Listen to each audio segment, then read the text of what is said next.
Welcome to the Local System Manager Orientation Introductory Module.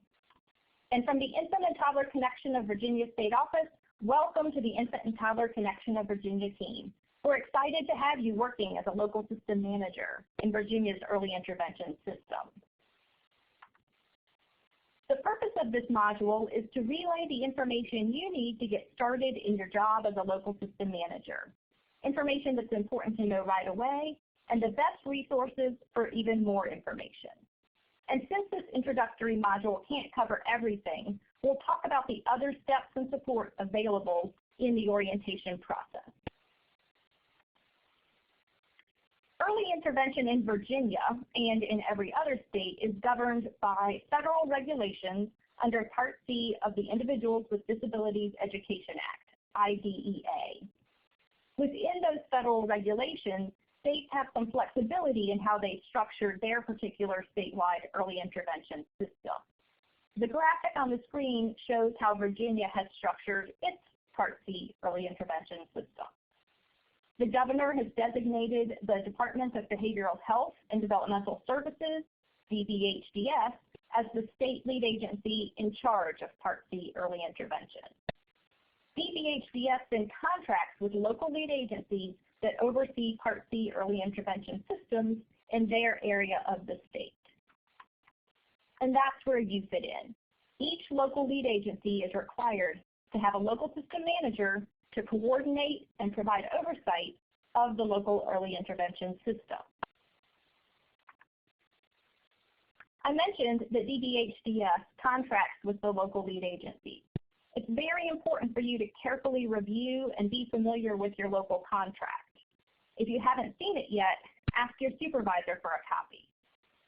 The local contract specifies the amount of federal and state Part C funds your local lead agency receives, important fiscal requirements and assurances, the overall scope of work for the local lead agency, required deliverables and due dates, and your specific roles and responsibilities as the local system manager. Local system manager roles and responsibilities are outlined in Section 2.1.2b of the local contract, and they fall into 4 major categories. Roles and responsibilities related to being a liaison or partner, those related to oversight and monitoring of the local system, those related to personnel, and those related to your own knowledge and professional development. Since these are the crux of your work, we'll look at each of those in a bit more detail. Your role involves communicating, coordinating, and collaborating with a variety of audiences and stakeholders. Specifically, the local contract lists the following responsibilities: serving as a liaison between the local Part C system and the state lead agency, DBHDS, serving as a liaison between the local lead agency and other local agencies involved with young children, clearly describing and explaining coaching and natural learning environment practices in early intervention to a wide variety of people, and working in partnership with families, agencies, and professionals to maintain a local service delivery system that provides individualized, family-centered supports and services for all eligible children and their families. As local system manager, you'll be responsible for a number of activities related to oversight and monitoring of the local system.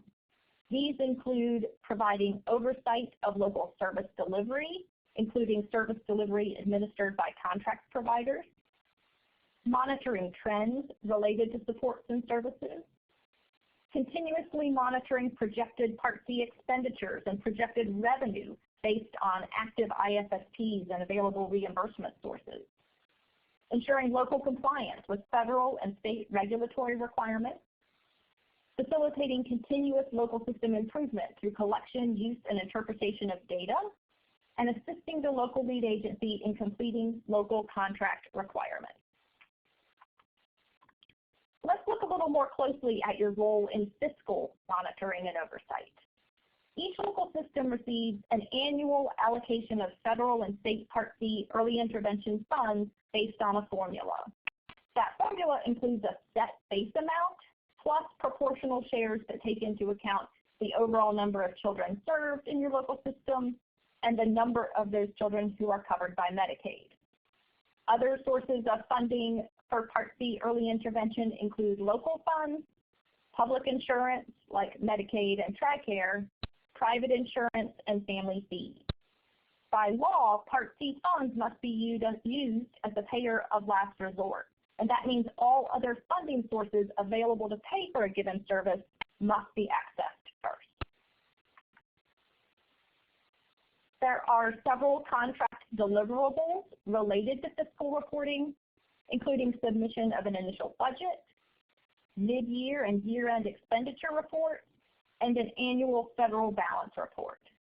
These reports are used by the Infant and Toddler Connection of Virginia State Office to meet federal and state reporting requirements, to monitor the fiscal status of local systems and the state system as a whole, and to identify the need for additional funding for Part C early intervention. When reviewing the local contract, please note that you are required to notify the state Part C administrator immediately and in writing if you identify a potential funding deficit for your local system.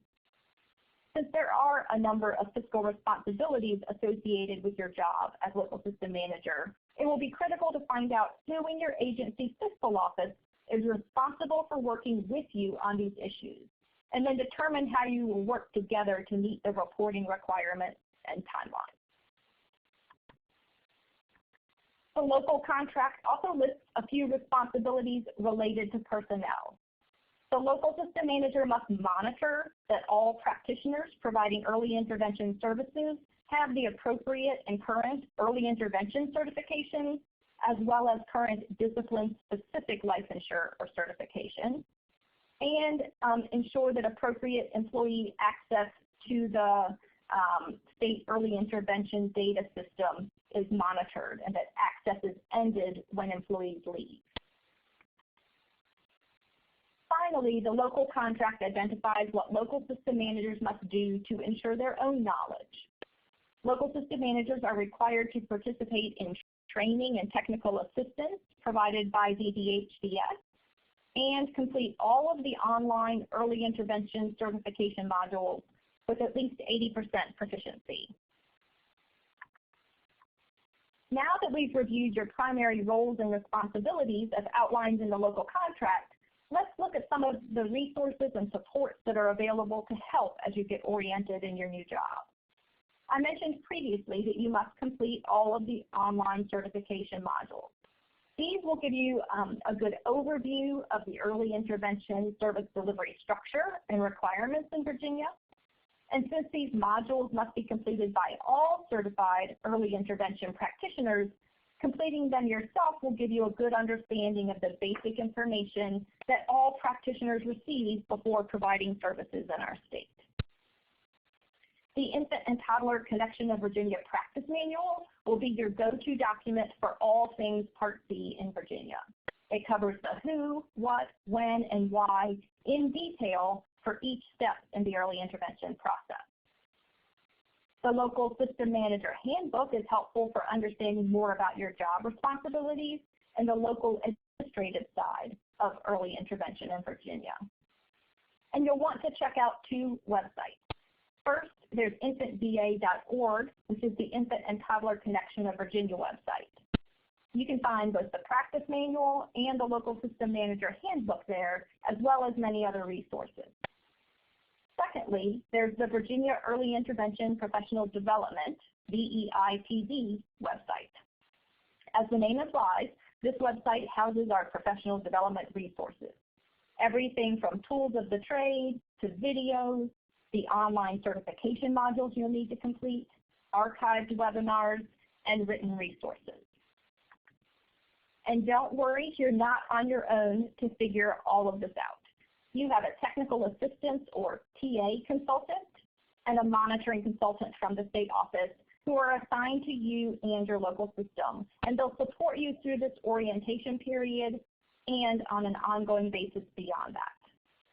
Other local system managers, especially those in your region of the state, are another great source of information and support. You can find their names and contact information on our website, infantva.org. Each region of the state has regional meetings, usually monthly, of local system managers in that region with your technical assistant and or monitoring consultant. These are sometimes held by phone and sometimes in person. You can contact your TA for the schedule of regional meetings in your area. In addition, there are 2 in-person statewide meetings per year with all local system managers and all Part C state staff. There's a lot to know, so orientation is definitely a process, not an event. After you complete this module, we'll give you some time, about a month, to review some required documents, and then your TA and or monitor will meet with you to answer questions and review some additional topics. Of course, you don't have to wait until that meeting to contact us with questions. Following that meeting, we suggest that you review some other recommended resources over the next 3-month period to ensure you have a great foundation for moving forward. Your local system manager orientation checklist outlines specifics. Thank you for taking on the important job of local system manager. We'll be in touch, and in the meantime, let us know if we can help.